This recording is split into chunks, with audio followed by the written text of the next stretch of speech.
خدا ہے کہ سب سے بڑی دلیل خود میرا وجود ہے۔ مجھے زندگی میں جو کچھ ملا، رزق، اولاد، عزت، قلم، بیان، یہ سب بارگاہ ایزدی کے انعامات ہیں۔ یہ چیزیں خدا کے سوا مجھے کوئی نہیں دے سکتا تھا۔ میں نے اپنے وجود سے اپنے رب کو پہچانا ہے۔ یہ میرے خدا ہی کا فضل و کرم تھا کہ 1969 میں 5 نومبر سے 18 نومبر تک عرض قرآن میں رہا۔ ایک گمراہ، معصیت اور آلودہ فسق انسان کے لیے اس سے بڑی سعادت کیا ہوگی کہ بیت اللہ اور بارگاہ رسالت میں یاد کیا جائے۔ یہ اللہ تعالیٰ کا لطف بے پایاں اور رحمت للعالمین کی کرم گستری تھی کہ ایک روح سیاہ اس بے پناہ دربار کی حاضری اور حضوری سے مشرف کیا گیا۔ یہ روداد کہنا اور لکھنا سہل نہیں، یہ اس دربار کی روداد ہے جہاں جنید و بایزید کے حواس گم ہو جاتے ہیں اور شبلی و عطار تکتے رہ جاتے ہیں۔ میں نے سفرنامہ حجاز کے زیر عنوان چٹان میں اپنے جو تاثرات بیان کیے تھے، یہ روداد اس سے مختلف ہے۔ میں نے یہ کہانی دل کے محسوسات اور روح کی کیفیات میں ڈوب کے لکھی ہے۔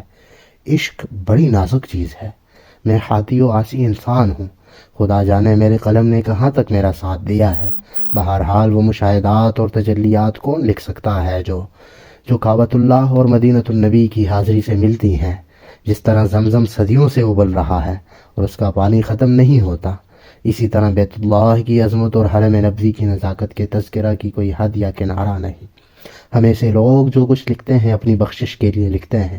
اللہ اور رسول کے گھروں کو ہمارے قلم و زبان کی احتیاج نہیں، حاجت مند ہم ہیں کہ ان کے ذکر سے اپنی دنیا سنوارتے اور آخرت کا توشہ پاتے ہیں۔ میں نے جو کچھ لکھا آپ کے سامنے ہے۔ الفاظ کے چناؤ میں کوئی غلطی ہوئی ہو، یا حاضری میں کمی رہ گئی ہو، یا حضوری میں آداب کا اندازہ نہ کیا گیا ہو، تو یقین ہے میرا رب مجھے معاف کر دے گا۔ میرے آقا کی رحمت للعالمینی مجھے پناہ دے گی۔ وہ ان دنیاوی حکمرانوں کی طرح تو نہیں جو ماتھے پہ شکن ڈال کے انسانوں سے عز و نیاز کا مطالبہ داغتے اور خدا کی زمین پر خود اللہ ہونے کا دعویٰ کرتے ہیں۔ ان کے ہاں خدا کا خوف متروکات سخن میں سے ہے۔ میں اپنی ہر لغزش کے لیے اپنے رب سے معافی چاہتا ہوں۔ میں نے جہاں تہاں کوئی روایت نقل کی ہے، صرف اس خوف سے مبادا الفاظ میں ہیر پھیر ہو، یہ لفظ کا ترجمہ سرک جائے۔ ماخذ ہی کے الفاظ اٹھا کے رکھ دیے ہیں، لیکن میں ایک انسان ہوں۔ کوئی چیز ادب کے ترازو سے نکل گئی ہو یا عبارت کے لہجے میں پھانس آ گئی ہو تو قارئین سے معافی چاہوں گا۔ میں نے اپنی استعداد میں کمی نہیں کی۔ ایک بے پناہ شوق مجھے قلم کی معرفت یہاں کھینچ لایا ہے۔ سورج سب پہ چمکتا ہے، وہ گناہگار اور پرہیزگار نہیں دیکھتا۔ اسی طرح عشق کا سورج اس گناہگار پہ بھی چمکا ہے۔ میرے چمن خیال میں جو کچھ تھا، سورج کی اس روشنی نے تحریر کی شاخوں پر کھلا دیا ہے۔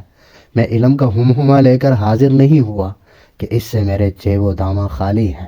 میرے پاس عشق تھا، یہ اس کی صدا ہے۔ مجذوب کہہ لیجئے یا قلندر، ظاہر ہے مجذوب و قلندر نیاز سے زیادہ ناز کرتے ہیں، اور یہ روداد نیاز و ناز ہی کا آمیختہ ہے۔ شورش کاشمیری۔